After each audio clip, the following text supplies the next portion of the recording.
When we first started researching what we wanted to do as far as an upgrade to our classroom AV and classroom technology, is we really first looked at, okay, what are we looking at around the corner into the future? So not let's just see what everybody else is doing, but let's look at, okay, 10 years, 20 years down the road, how do we set ourselves up to still be really effective with teaching and learning?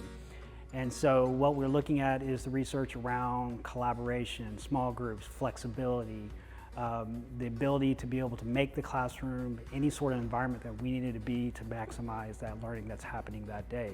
We don't want something that's fixed to the wall that is determining the front of the room. What we want instead is for the learning to dictate the environment, not the other way around. I don't have to go to my computer that's attached to the wall. I'm free from the wall and the cords because I feel like that limited me.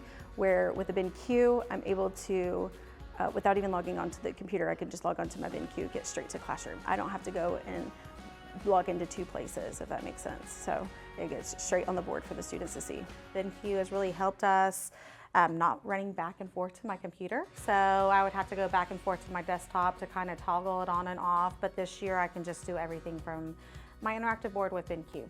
Prior to this year, I used a projector and I had to control everything from my PC, and that really tied me to one specific section in my room. This year with the BenQ, I've been able to walk around the room. It's really helped encourage student engagement. All students are more aware because they know that the teacher's right there watching. They're also always using the board, and it's very interactive and easy for them to use.